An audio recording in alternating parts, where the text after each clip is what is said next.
नमस्कार विद्यार्थी मित्रांनो, IBPS क्लर्क 2024 मार्फत नवीन नोटिफिकेशन आलेली आहेत.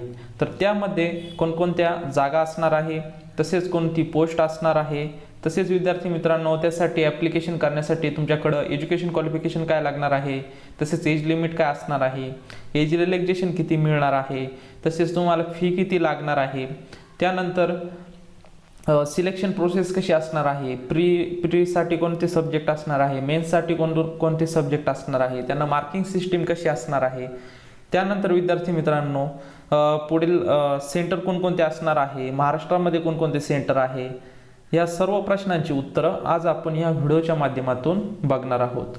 चला तर आजच्या या व्हिडिओला सुरुवात करूया. बघा विद्यार्थी मित्रांनो, ही notification common recruitment process for recruitment of clerk 14 ही नोटिफिकेशन आहे. त्यामध्ये बघा सुरुवातीला ज्या इम्पॉर्टंट डेट्स दिलेल्या आहेत तर त्या बघूयात. Online registration including edit and modification of application by candidates 1 जुलैला सुरुवात झालेली आहे, म्हणजे कालपासूनच सुरुवात झालेली आहे ॲप्लिकेशन करण्यासाठी. आणि लास्ट डेट जी आहे तर ती 21/7/2024 ही लास्ट डेट असणार आहे. त्यानंतर पेमेंट करण्यासाठी पण सेम डेट्स दिलेल्या आहेत त्यांनी, 1 जुलै ते 21 जुलै या दरम्यान तुम्ही पेमेंट करू शकता.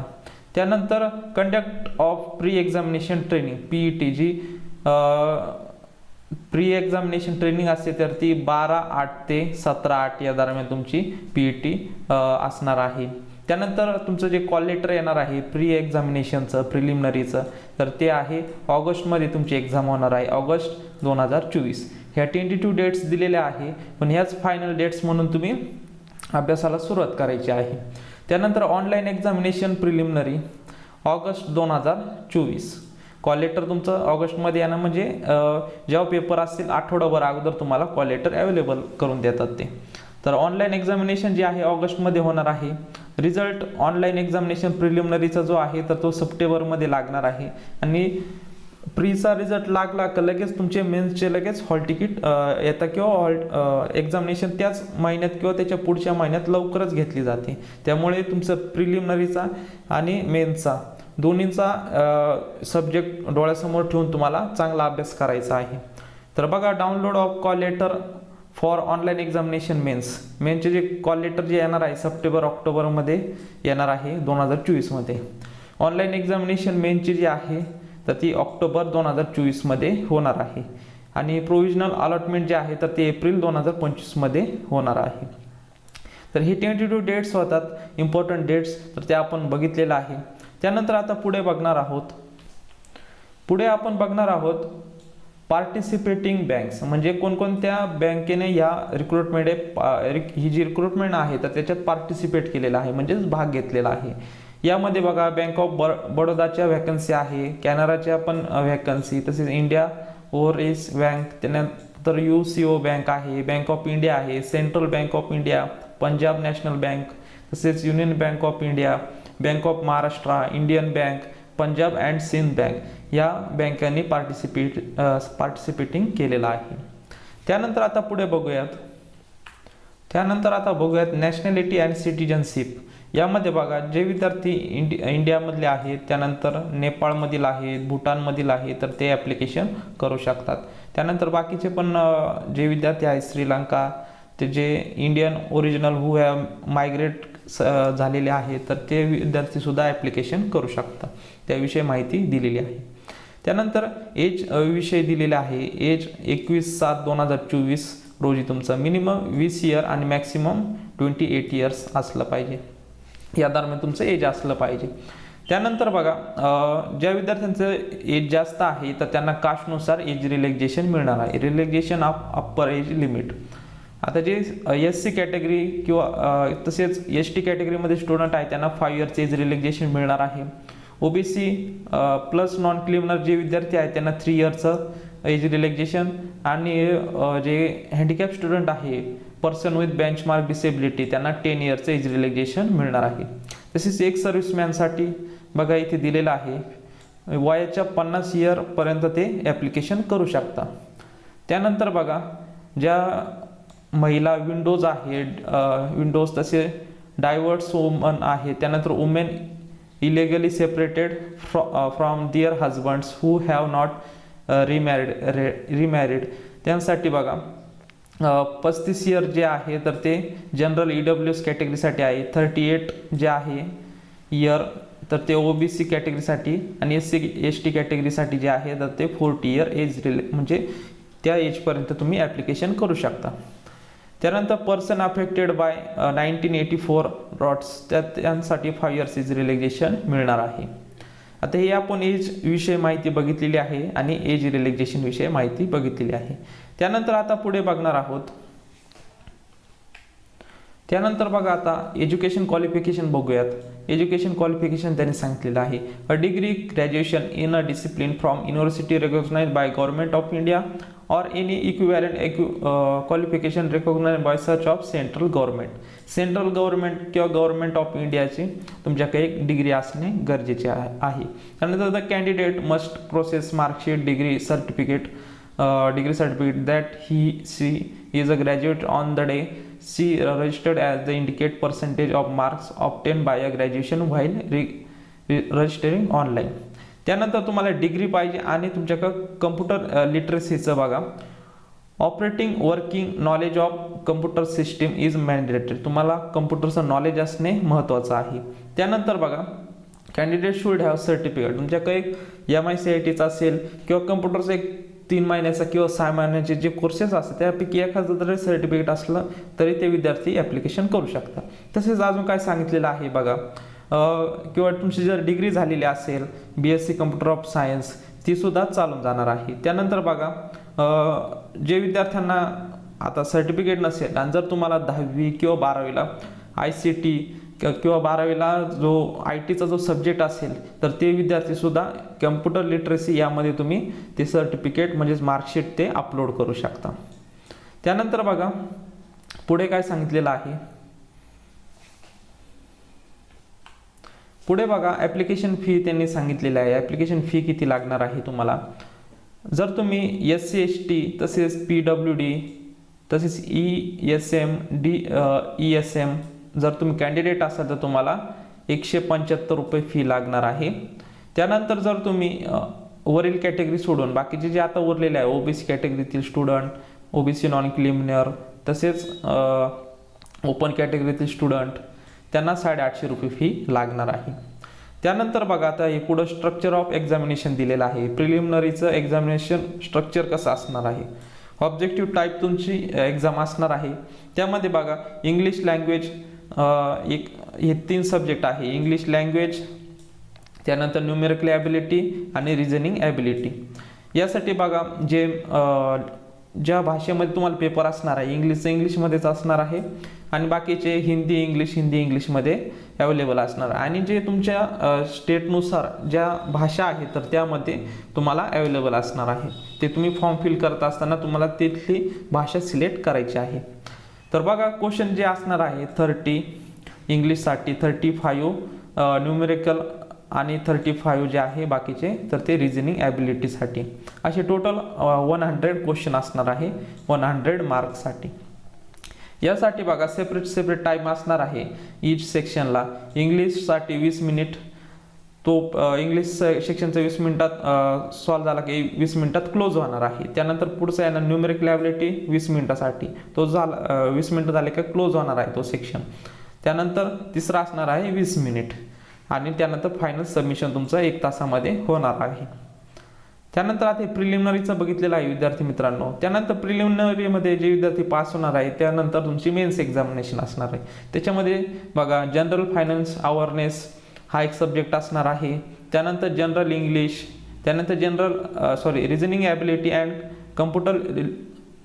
कम्प्युटर ॲप्टिट्यूड हा एक सब्जेक्ट आहे तिसरा. चौथा आहे क्वांटिटेटिव्ह ॲप्टिट्यूड. हे 4 सब्जेक्ट तुम्हाला पेपरसाठी असणार आहे. यामध्ये मीडियम बघा तुम्हाला हिंदी इंग्लिश तुम्हाला ऑप्शन आहे आणि तेथील स्टेटनुसार जी भाषा अवेलेबल आहे तर ती तुम्ही सिलेक्ट करू शकता. आणि इंग्लिशमध्ये असणार आहे फक्त. त्यानंतर जे क्वेश्चन आहे बघा जनरल फायनान्शियल अवेअरनेससाठी 50 क्वेश्चन, जनरल इंग्लिशसाठी 40 क्वेश्चन, त्यानंतर रिझनिंग ॲबिलिटी अँड कम्प्युटर ॲप्टिट्यूडसाठी 50 क्वेश्चन, क्वांटिटेटिव्ह ॲप्टिट्यूडसाठी 50 क्वेश्चन. अशी 190 क्वेश्चन आहे 200 मार्क्सला. आणि टोटल मिनिट आहे इच टायमिंग दिलेला आहे. पहिला जो सब्जेक्ट आहे त्यासाठी 35 मिनटं, दुसऱ्यासाठी 35, त्यानंतर तिसऱ्यासाठी 45 मिनटं, चौथा जो सब्जेक्ट आहे क्वांटिटिव्ह ॲप्टिट्यूड यासाठी 45 मिनटं, असे टोटल 160 मिनटाचा हा तुमचा पेपर असणार आहे. त्यानंतर मग तुमचं फायनल सिलेक्शन होणार आहे. मेन्स एक्झामिनेशन नंतर फायनल सिलेक्शन. ह्यासाठी काही इंटरव्ह्यू वगैरे काहीच नाही, फक्त प्रिलिमिनरी आणि मेन्स. त्यानंतर बघा इथे काय दिलेला हा मीडियम ऑफ एक्झामिनेशन. आता आपण वर बघितलेलं आहे इथे मीडियम इंग्लिशमध्ये बाकीचे बघा इथे स्टार केलेलं आहे. यासाठी बघा मीडियम ऑफ एक्झामिनेशन. जर तुम्ही आता महाराष्ट्रामधील जे स्टुडंट आहेत बघा येथे दिलेलं आहे महाराष्ट्रामधील स्टुडंट, त्यांसाठी बघा इंग्लिश हिंदी हे कंपल्सरी सगळ्या स्टेटसाठी. फक्त जास्त बाकीचे जे लँग्वेज असतात त्यामध्ये मराठी आणि कोकणीचा सहभाग असणार आहे महाराष्ट्र विद्यार्थ्यांसाठी. त्यानंतर बाकीचे जे स्टेटला जर तुम्ही गोवा स्टेटला ॲप्लिकेशन केलं तर इथे बघा इंग्लिश हिंदी हे कॉमन आहे आणि कोकणी त्यामध्ये जो सब्जेक्ट आहे तर तो ॲड होणार आहे. असंच प्रत्येक स्टेटचं दिलेलं आहे. ज्या स्टेटला तुम्ही ॲप्लिकेशन करणार तिथील ज्या लँग्वेज अवेलेबल आहे त्यामध्ये तुम्ही पेपर देऊ शकता त्या लँग्वेजमध्ये. त्यानंतर बघा पुढे बघणार आहोत आपण vacancy under the CRP clerk 14. यामध्ये बघा जे स्टेटनुसार ज्या बँक्स आहेत बँक्सचे नाव दिलेले आहे, त्यानंतर कोणत्या कास्टला किती जागा दिलेल्या आहे याची सर्व माहिती दिलेली आहे. ही आहे अंदमान आणि निकोबार. टोटल एकच व्हॅकन्सी आहे तेथे. त्यानंतर बघा आंध्र प्रदेश यामध्ये बघा 105 जागा आहे टोटल. हे तुम्ही कॅटेगरीचे बघू शकता, मी फक्त आता टोटल सांगत आहे. तर तुम्ही SC ST OBC हे बघू शकता तुम्ही. त्यानंतर अरुणाचल प्रदेश यामध्ये बघा येणार आहे टोटल वॅकन्सी. त्यानंतर इथे अरुणाचल प्रदेश इथे खाली दिलेला आहे बघा टोटल. इथे टोटल 10 जागा असणार आहे. त्यानंतर बघा आसामचं टोटल 75 असणार आहे टोटल कास्टनुसार. त्यानंतर बिहारसाठी बघा 237 जागा आहे. त्यानंतर छत्तीसगडसाठी 6 जागा असणार आहे. छत्तीसगडसाठी खाली 39 जागा आहे. त्यानंतर